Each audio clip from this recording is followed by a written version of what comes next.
10 first-time homebuyer mistakes you want to avoid.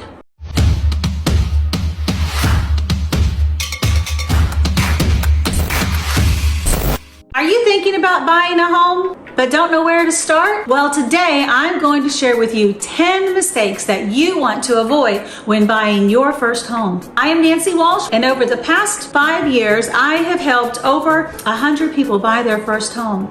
I have learned a lot, and today I'm going to share with you 10 mistakes that you want to avoid. Mistake number 1, looking for a home without applying for your pre-approval.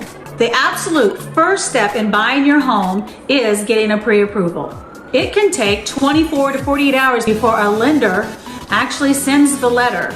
So it is critical that you have your pre-approval letter in hand prior to looking for a home. Having a pre-approval letter shows the seller and the listing agent that you are a serious buyer. Not only that, but it can put you a step ahead of the other buyers who have not gotten their pre-approval. Yes, I know it is more fun to look at homes than talking to a lender about your finances. But you don't want to be disappointed when you discover that you are either looking in the wrong price range, either too high or too low, or when you find your perfect home and you cannot make an offer because you do not have your pre-approval. Mistake number 2, talking to only one lender. Just because you're pre-approved for your loan does not mean you have to stop looking and talking to lenders. In fact, I highly advise it.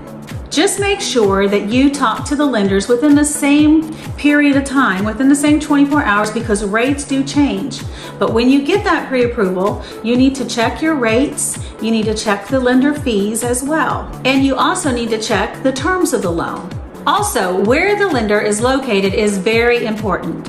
I personally like my buyers to use a local lender. I have found that it just makes for a much smoother process. Typically, your credit score gets dinged every time a company pulls your credit.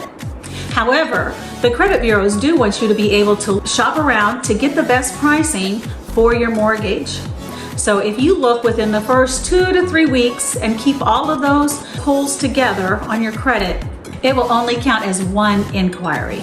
I have several lenders that I can refer you to. Whether or not you are looking for VA loans, FHA, or conventional financing, or even down payment assistance, I have lenders that I can refer to you to help you through this whole process. Mistake number 3, buying more house than you can afford. It is easy to fall in love with a home that is out of your budget, but overextending yourself is never a good idea.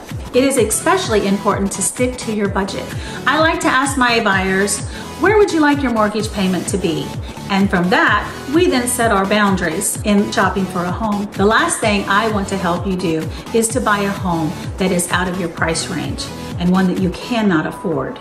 This is called being house poor. Just because you can qualify for a home that is $300,000 does not mean that you can afford that monthly payment along with your other financial obligations. Mistake number 4, assuming you need 20% down. A larger down payment can get you a better rate. It can lower your monthly payment and increase the equity in your home. So it is a great choice if you can afford it. However, you can buy a home with as little as 3% down or even 0% down. And I'm not just referring to USDA loans and VA loans. I'm referring to down payment assistance. I have lenders that can offer up to 5% in down payment assistance programs. Not only that, the 5% is forgiven after 5 years of timely payments. There are specific guidelines that you must follow in order to qualify for a down payment assistance loan. First of all, your credit score needs to at least be a 620. And you have been employed for the last 24 months. And of course, your debts and your income play a vital part in qualifying for these loans. Mistake number 5, draining all your savings. Spending all or most of your savings for a down payment and closing costs is not a good idea. And this is one of the biggest mistakes that first-time home buyers make.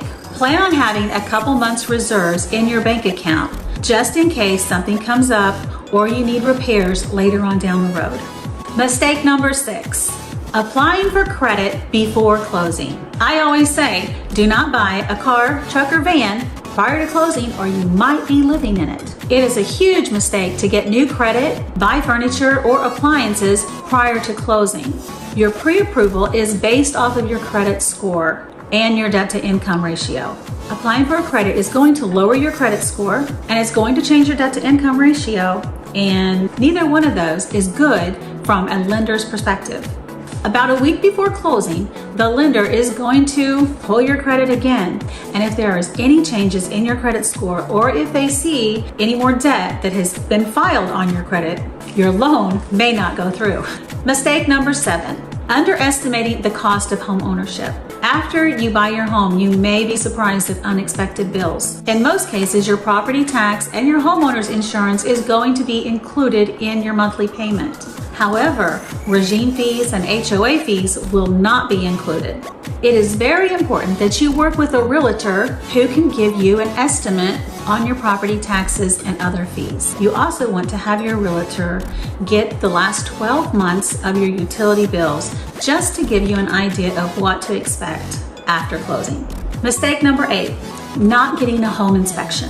A home inspection is optional, but it's highly encouraged. You are making one of the biggest purchases in your entire life, and it's very important that you know exactly what you're buying. A home inspection costs anywhere from $350 to $450. I like to think of it as your first investment in your new home. Your home inspector is going to inspect everything from the roof to the crawl space, from the exterior walls to the interior walls, and everything in between. They're going to check on the structure, the plumbing, the electrical, the heating and the cooling. After the home inspection, you're going to get a full report. At this time, you and your realtor can talk about negotiating to have some of those repairs fixed. Sometimes the sellers do not want to fix all of the repairs, and then you can negotiate to have part of them done, or the seller may even be able to contribute towards your closing costs so you can have those repairs completed later. Now, your negotiating power does depend on what kind of market it is. And right now, we are in a seller's market. So it is a little bit harder to negotiate on those repairs. But if you have an experienced realtor, she will be able to walk you through and be able to strategize accordingly. Mistake number 9, not hiring a realtor. Your realtor is one of the most important members of your home buying team. Let me first recommend that you work with a full-time experienced agent. Your agent will not only be able to schedule your showing tours, but they will be able to get you other important information like the age of your roof, the age of the HVAC, HOA fees, and tax information. They will also be able to find out if you are in a flood zone or not, which is very important in the low country. They will be able to write up your offer and submit it and negotiate on your behalf.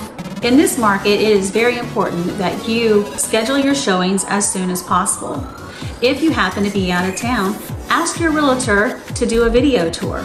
I know it's not the same as being in a house and looking at it for your first time and being able to feel what it would be like to live in that home, but sometimes you have to do what you got to do in this type of market. An experienced agent will help you secure a great deal while helping you avoid the stresses of buying a home. So it is very important that you have someone that you can trust. Mistake number 10, talking too much. In this day and age, with all the technology, you have to be very careful about what you say inside and outside the home. Do you realize that a Ring doorbell can not only pick up to the driveway, but it can pick up to the street? Not to mention all those little hidden cameras throughout the home. And trust me, the seller is listening. Sharing how much you love the garden in the back, or how much you love the curb appeal, and how much you would love living in that home can show your excitement and help you win the bid. But you do not want to disclose how much you're willing to offer. Before you walk into the door, say to yourself, pretend the seller is listening. Pretend somebody is listening, because you never know.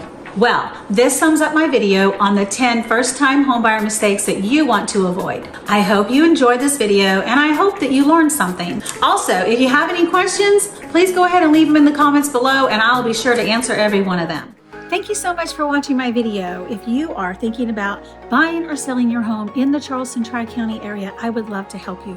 You can always call or text me at 843-718-4285, or you can register on my website, which is findyourcharlestonareahome.com.